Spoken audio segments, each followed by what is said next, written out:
Assalamu alaikum students. I hope you all are fine. I'm your teacher Sumayya Khan, and today students we are going to study about the transition and inner transition elements. We have started this chapter and we have already done what is mean by transition elements, what is the position of transition element in the periodic table, which elements would be termed as transition elements and which elements would be called inner transition elements, that is D and F block elements. We have discussed that. We have also discussed about the electronic configuration of the D block elements. Today students we are going to study about an important feature of the transition element, which is variable oxidation states. Okay, you'll find that we'll discuss only about the 3D series in detail, but in general students, when you analyze about the oxidation states of transition elements, you will find that most of the transition element shows more than one type of oxidation state. Here in this picture you can see 3D series of first transition series is mentioned here, along with the oxidation states shown by these elements. Only scandium and zinc are the two elements which have or which shows only single oxidation state, whereas all the remaining elements are capable of exhibiting more than one type of oxidation states. So when you move from scandium to zinc, when you reach in the middle of the series, that is at manganese, you will find that the manganese shows the maximum number of oxidation states, and after manganese when you move forward, the number of oxidation states goes on decreasing. Now the reason for showing these multiple number of oxidation states is the presence or participation of electron that are present in 4s orbital as well as in 3D orbitals. The energy gap between 4s and 3D orbital is very less, or you can say they are almost similar. So when this happens, when the electrons are removed, then only the plus oxidation state is acquired. Okay, so whenever the electrons are lost or removed, they are always lost from the outermost shell, which in this case is your 4s orbital, and it can only accommodate 2 electrons. Okay, that is why the least number of oxidation state you will observe here is 2, and somewhere you will also find +1. The reason I will tell you later. Okay, now the electrons are firstly removed from your 4s orbital, and after that the d electrons can also be lost or can be shared. It is not necessary that the electrons are always lost, that is these metals are going for only ionic bonding. They can also go for covalent bonding. So these electrons which are lost or shared, these electrons can belong to your s orbital as well as your d orbitals. Okay, now here I have mentioned the reasons. Okay, we know that transition elements show oxidation, different oxidation states, and this is due to what? The atom can lose different number of electrons. If the element is showing only one type of oxidation state, for example, let's say scandium shows +3 oxidation state, it means that it can either lost or share 3 electrons, or it cannot share or lose any 1 electron or 2 electron. Okay, any other number of electrons cannot be shared or lost by the scandium. Okay, it can only share 3 electrons. Okay, but most of the other elements can share different number of electrons. Okay, this is the reason. And the second thing is why this is possible, that the element is showing more than one type of oxidation state, because both s orbital as well as n minus 1 d subshell orbital, these orbitals are involved in the bonding. Their energies are same, so electrons from these orbitals can be lost or shared. Okay, the lower oxidation is generally shown when only s electron participate, whereas higher oxidation is shown when both s as well as d orbital electrons participate in the bonding. Okay, let's see an example of vanadium. The ground state electronic configuration of vanadium is shown here. Okay, till organ 18 we know how to write the electronic configuration. We are concerned about the outermost electronic configuration, which is 3d3 and 4s2. I have shown you the orbitals of d and s orbital containing the electrons in it. Okay, so your 4s has 2 electrons and 3d have 3 electrons. When vanadium can show 4 different type of oxidation states, +2, +3, +4 and +5. Here I have shown only 3. Okay, so when vanadium is exhibiting +2 oxidation states, you should understand the electrons should be removed from the outermost 4s orbital. Similarly, when it is showing +3 oxidation state, the first 2 electrons are removed from your s orbital and then 1 electron is removed from the d orbital. So your 3d contains only or left with only 2 electrons. In the same way, if it is in +4 oxidation state, you know how to write the oxidation this thing electronic configuration. 4s will again contain nothing in it, and your 3d will be left with only 1 electron in it. Okay, that is 3d1 4s0. In +5 oxidation state, all the electrons from s and as well as d are lost. Okay, so you know how or why these variable oxidation states are possible, because the electrons from s as well as from d orbitals are able to participate in the bonding. Okay, in the same way, students, you can show the variable oxidation state of any elements. Now the question is asked, which of the first transition series element shows the maximum number of oxidation states and why? And after answering this, we'll answer which elements in the 4d and 5d series will show maximum number of oxidation states.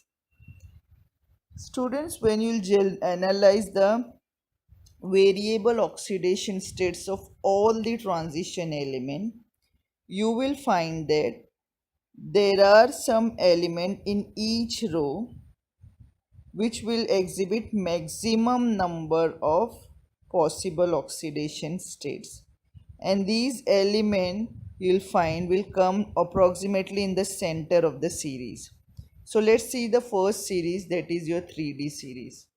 In 3d series, manganese is the element with the maximum number of oxidation state.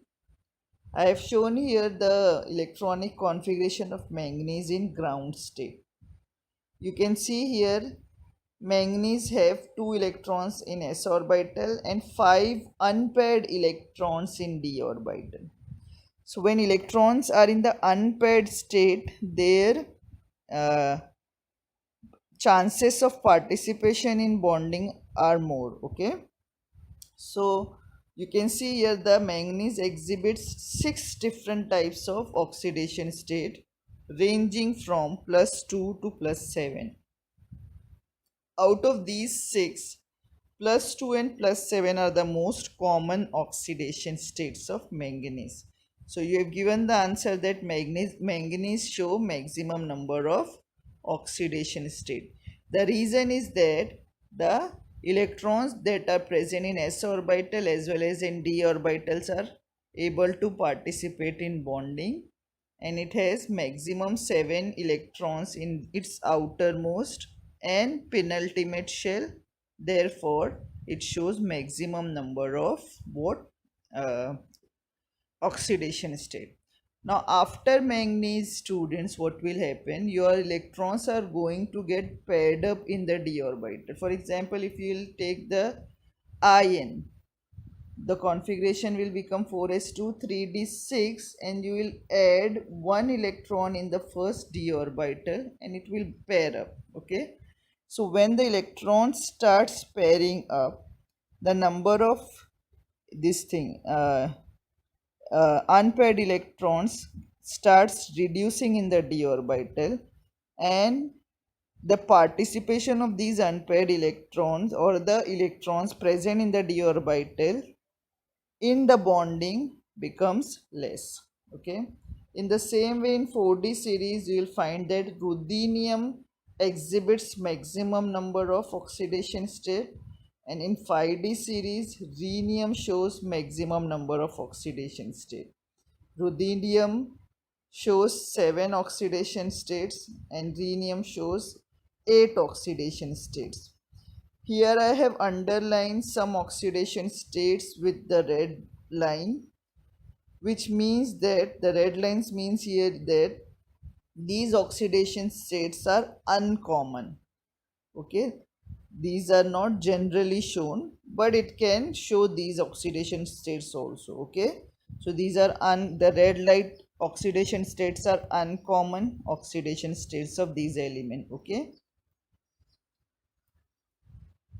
now another question is asked, write the electronic configuration of ions manganese 6 plus, manganese 4 plus, iron 4 plus, cobalt 4 plus, nickel plus 2. Now whenever this kind of question is asked, students, the first thing first, you should know the name and atomic number of these elements. Okay, so Mn is your manganese and its atomic number is 25. If we know the atomic number, we can easily write the electronic configuration. The ground state configuration is shown here, organ 18, 3d5, 4s2. Manganese plus 6 means that manganese in neutral state has lost 6 electrons. Okay, now manganese is in ionic state. Mn plus 6 is an ion. Okay, so how the 6 electrons are lost? So first you just remove 2 electrons from your s orbital and 4 from your d orbital. 6 electrons are there. Okay, so you are left with only 1 electron in your d orbital and no electrons in the s orbital. So you will write organ 18 3d1. If you are not writing 4s0, then also it is correct. Okay, Mn plus 4 means loss of 4 electron. It means that 4 electrons are lost by the neutral manganese, so 2 are lost from obviously from the outermost 4s subshell, and then 2 more are lost from your d subshell. So you are left with 3d3 4s0. Similarly, students, you can write the electronic configuration of iron, cobalt and nickel ion. Okay, so write their electronic configuration first, always first in the ground state, and then from the oxidation state or oxidation number of the ions, you can find out that these many electrons are being lost by these elements. So you remove these number of electrons from the ground state configuration of your element. Always remember, first you will remove the electron from the outermost shell, that is your fourth shell or the principal shell, whichever it is, and then you will move into the penultimate d shell, n-1 d shell, and remove the number of electrons that are required by the oxidation number of your element. Understood? Another question is here, name a transition element which does not exhibit variable oxidation state. You can see the answer is already presented here, scandium 21.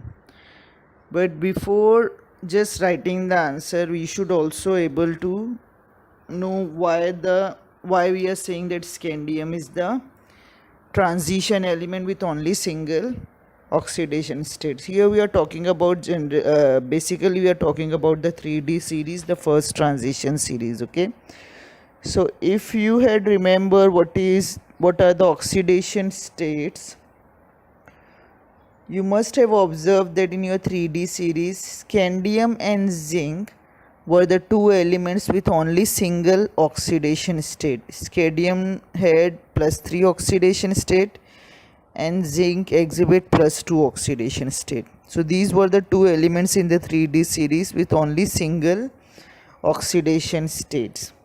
But why we are saying scandium is the element which is having only single oxidation state? Because the question is not to name the elements that belongs to D block, but to name the transition element that have only single oxidation state. So we know that zinc is not a transition element because it does not have incompletely filled d orbital. The d orbital in zinc in its neutral atom state as well as in ionic state is completely filled. It has 10 electron in its d orbital. So for being a transition element, the element must possess incompletely filled d orbitals. That is, it should have the number of electron in d orbitals will range from 1 to 9. Okay, so if any of the element is having from 1 to 9 electrons in its d orbital, penultimate d orbital, it is transition element, otherwise it is not. Okay, so scandium is the transition element that have only single oxidation state, which is +3. Okay, and why zinc is not? Because it is not a transition element, though it belongs to D block, but not a transition element. Okay, now let's see, I've told you that the lowest oxidation state shown by the 3D series is +1. Okay, now if you have remembered that while discussing the electronic configuration of 3D series, we have emphasized especially on the configuration of two elements, chromium and copper. Okay, because chromium and copper does not show the expected electronic configuration.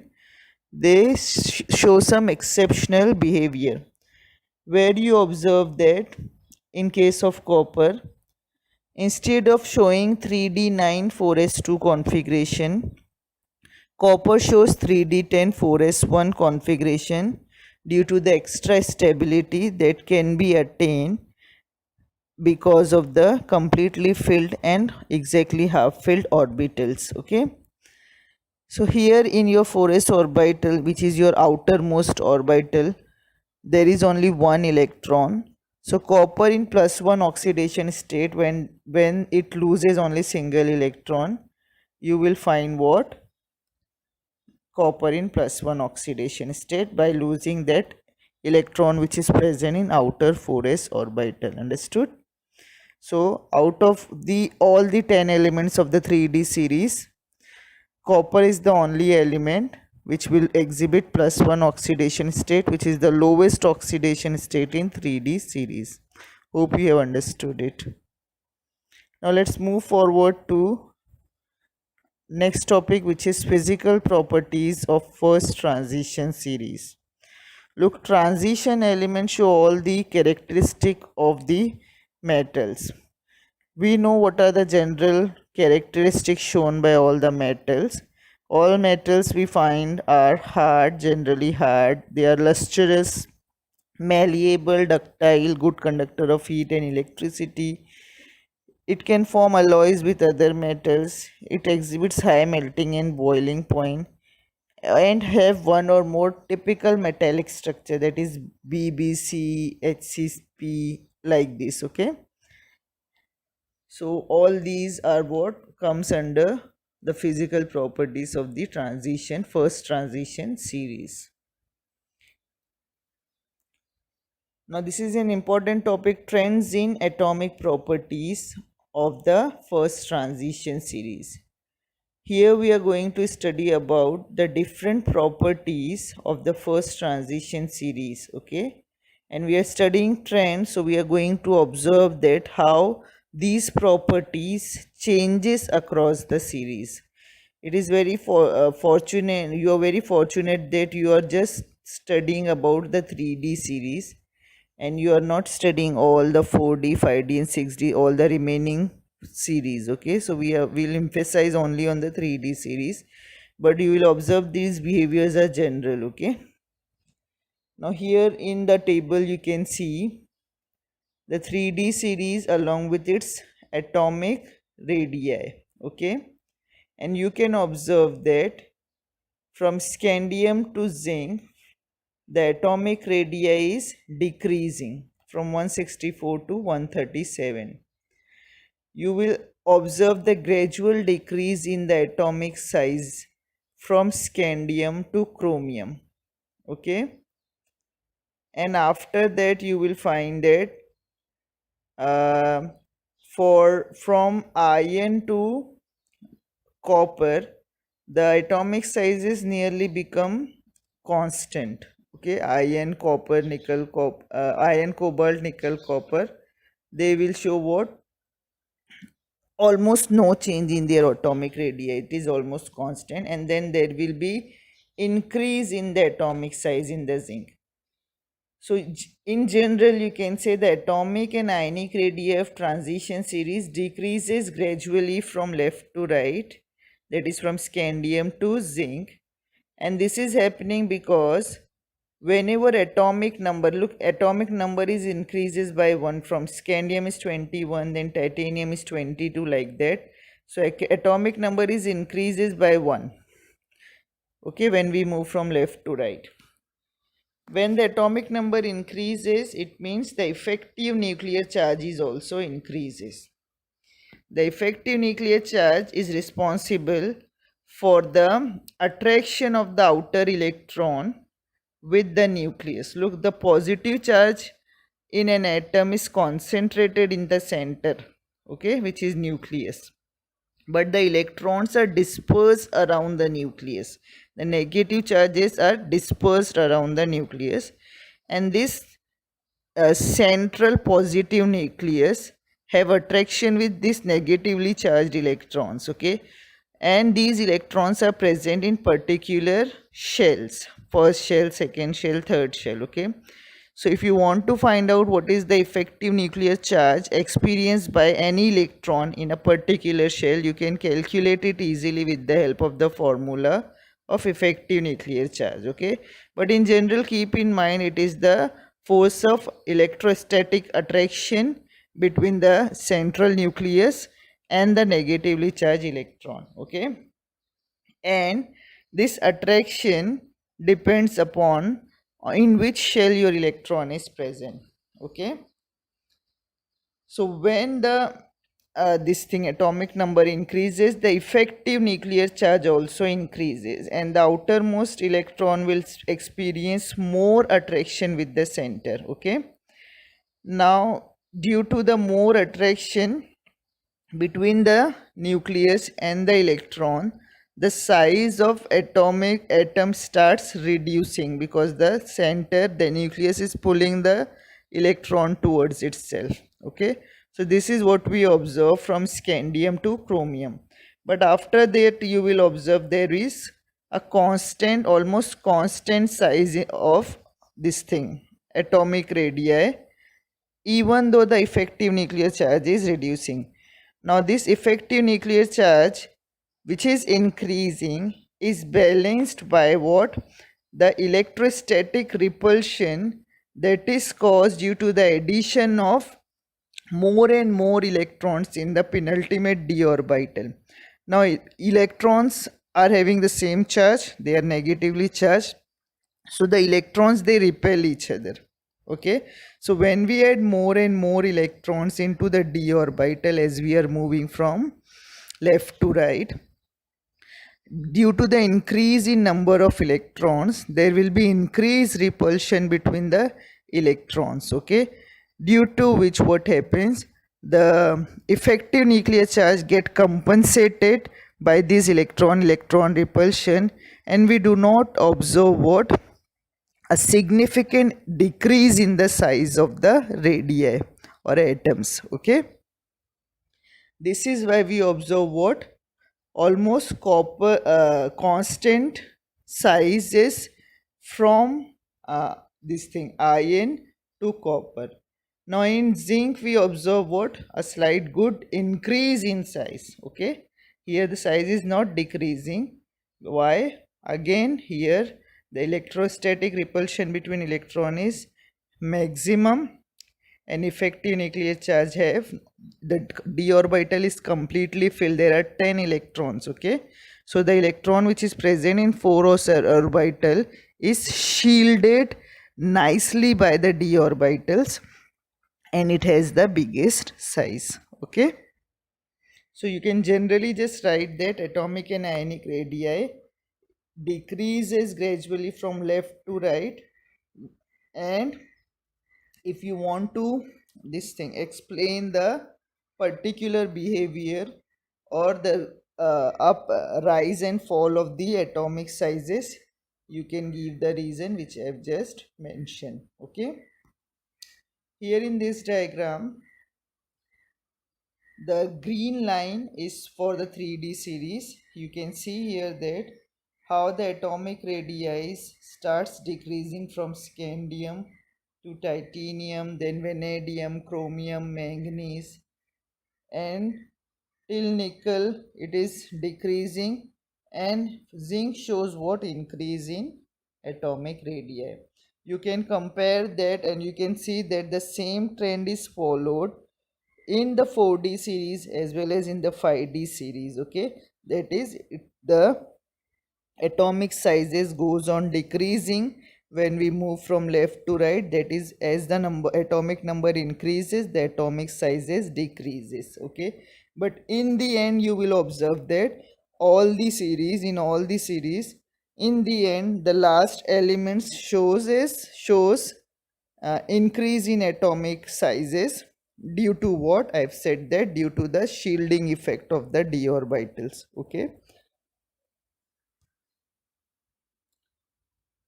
now we can study the this thing behavior or variation of this atomic sizes with respect to two different cases. Okay, number one is the element having the same oxidation state. It means when you move from scandium to zinc, you are doing what? You are observing the elements which are neutral, having zero oxidation state.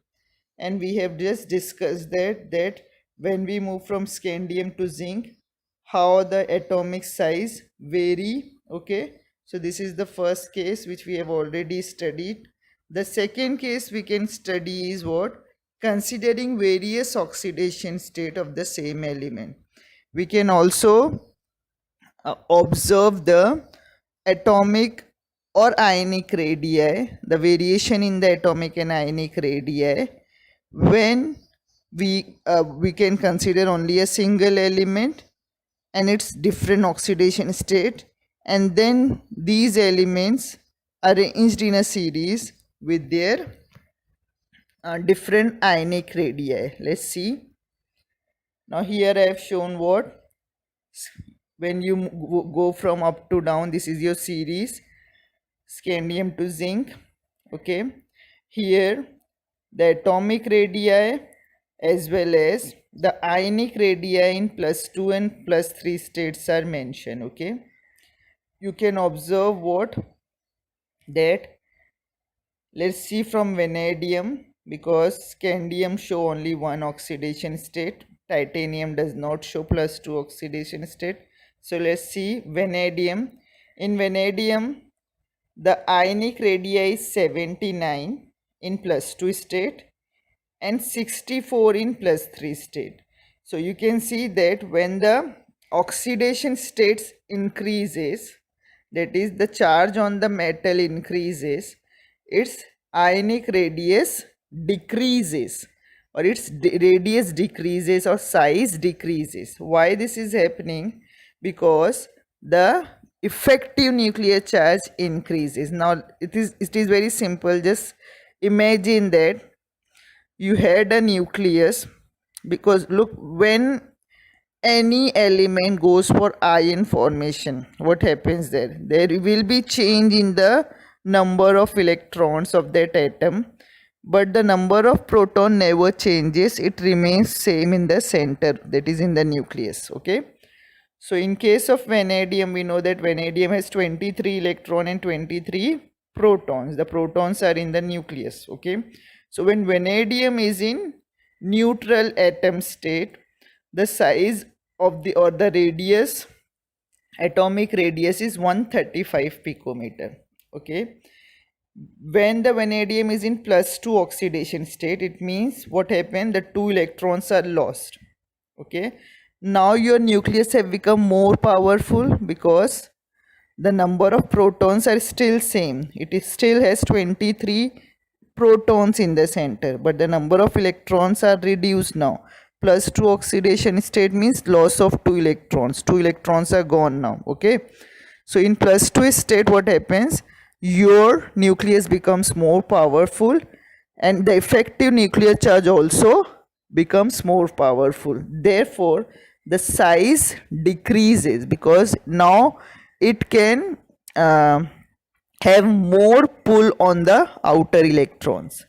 When you move from +2 to +3 oxidation state, the nucleus is becoming more and more powerful. Again, the number of protons are still 23, but the number of electrons have reduced to what, 20. Okay, so again the size will decrease. You can observe the same trend of decrease in ionic radii for all the different elements, chromium, manganese, whichever you want to take. Okay, so whenever the oxidation state of a metal increases, the ionic radii is going to decrease, and the reason is due to the increase in effective nuclear charge. Understood? These are some simple questions, students. Try to answer these questions to check your comprehension. Okay, many of these questions I have discussed. Okay, and these are generally based on the electronic configuration. In the same way, students, you may be simply just asked to write down about the trend of atomic and ionic radii in 3D series. Okay, that's it for today. Okay, be safe and study hard. Allah Hafiz.